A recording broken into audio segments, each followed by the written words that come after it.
मंजू के माता पिता एक छोटे से शहर में रहते थे। उसके घर के आगे दुकानें बनी हुई थी। उनमें से कई दुकानें किराए पर चढ़ी हुई थी। मंजू अपनी माँ के साथ फर्स्ट फ्लोर पर रहती थी। वह अपने फ्लैट के नीचे वाली दुकान से दूध लाने गई थी। वह जैसे ही दूध लेकर आई, अपने साथ एक नन्हा सा गोल मटोल बच्चा भी गोद में ले आई थी। अरे, यह किसका बच्चा उठा लाई? माँ ने हैरानी से देखकर पूछा। विनोद अंकल की दुकान पर खेल रहा था। उन्हीं के घर का कोई होगा। मैं ज़्यादा नहीं जानती, मंजू ने हंसते हुए अपनी माँ को सफाई दी। विनोद ने मंजू के घर के नीचे मोटर पार्ट्स की दुकान खोल रखी है। दुकान में भीड़ कम ही रहती है। बच्चा बहुत ही ज़्यादा खूबसूरत था। माँ की भी ममता जाग गई। उन्होंने उसे गोद में ले लिया। बच्चा घंटा भर वहाँ खेलता रहा। बच्चे की किलकारी से मंजू की माँ के चेहरे पर खुशी की लकीरें उभर आई थी। वे उसका खास ख्याल रख रही थी। बच्चा एक कटोरी दूध भी पी गया था। 1 घंटे बाद माँ मंजू से बोली, जा कर बच्चे को दुकान पर पहुँचा दे। मंजू बच्चे को विनोद अंकल की दुकान पर छोड़ आई। इस तरह से वह बच्चा कई दिन तक मंजू के घर आता रहा। उसकी माँ बच्चे का ध्यान रखती। बच्चा वहाँ खेलता। घंटे 2 घंटे के बाद मंजू दुकान में छोड़ आती। कई दिनों से यह सिलसिला चल रहा था। उस दिन रात के 10 बज रहे थे। मंजू अपनी माँ के बगल में सोई हुई थी। मंजू को नींद नहीं आ रही थी। वह सोच रही थी कि कैसे बात को शुरू करे। बच्चा कितना खूबसूरत है ना माँ? मंजू बोली। अरे, तू किसकी बात कर रही है? उसी बच्चे की माँ जो विनोद अंकल की दुकान से लाई थी। सो जा, क्या तुझे नींद नहीं आ रही? अभी भी तेरा ध्यान उस बच्चे पर अटका है। माँ ने मंजू को हिदायत दी। दीदी का बच्चा भी ऐसा ही होता है ना माँ? मंजू अचानक बोली। यह सुनकर माँ गुस्से में बिफर पड़ी। इसलिए वे बिस्तर से उठकर बैठ गई। तेरे बड़े चाचा ने मना किया था ना कि दीदी का नाम कभी मत लेना। वह हम लोगों के लिए मर गई है। माँ गुस्से में बोली।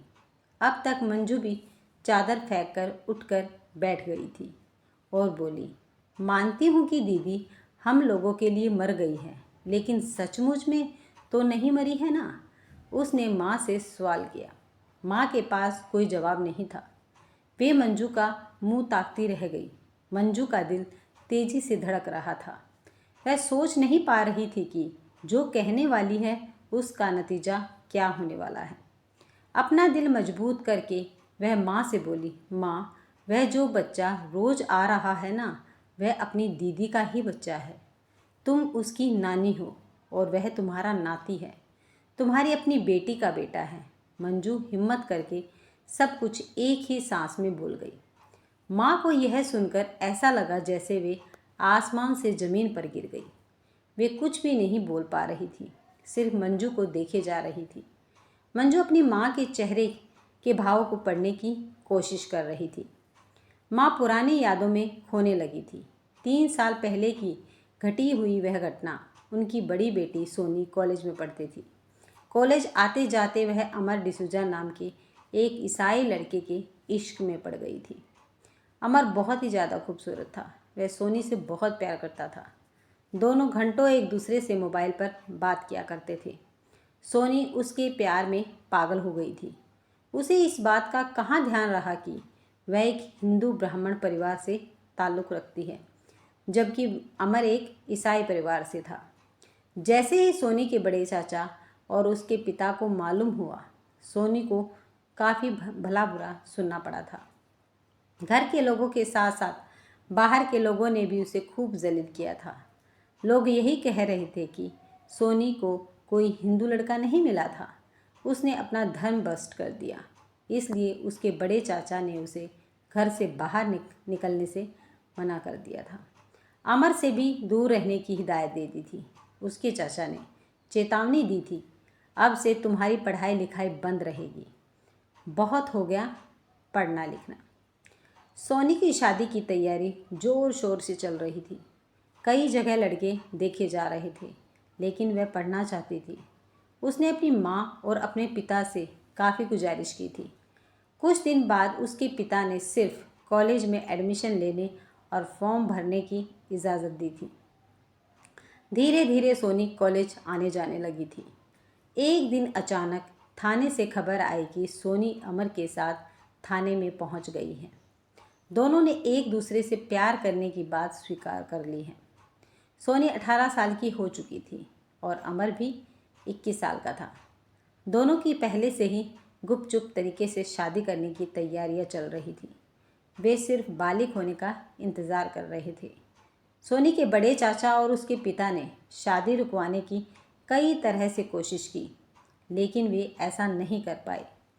जब लड़का लड़की ही राज़ी थे तो भला उन्हें कौन रोक सकता था। थानेदार की मदद से दोनों की शादी करवा दी गई थी। प्रशासन ने उन्हें प्रोटेक्शन देकर अमर के घर तक पहुंचा दिया था। बड़े चाचा ने गुस्से में आकर सोनी का पुतला बनाकर दाह संस्कार करवा दिया। पिता ने खास हिदायत दी थी, वह हमारे लिए मर गई है, घर में कोई अब उसका नाम तक नहीं लेगा। तब से लेकर आज तक किसी ने भी सोनी का नाम इस घर में नहीं लिया था। आज जब मंजू उस बच्चे की बात कर रही थी तो माँ सुनकर सन रह गई थी। माँ मन ही मन सोनी से रिश्ता ख़त्म हो जाने के चलते दुखी रहती थी। वे इस दुख को किसी के साथ जाहिर भी नहीं कर पाती थी। आज वे अपने नाती को अनजाने में ही दुलार कर चुकी थी। जब मंजू ने माँ को ज़ोर से हिलाया तो वे अपनी यादों से बाहर आ गई।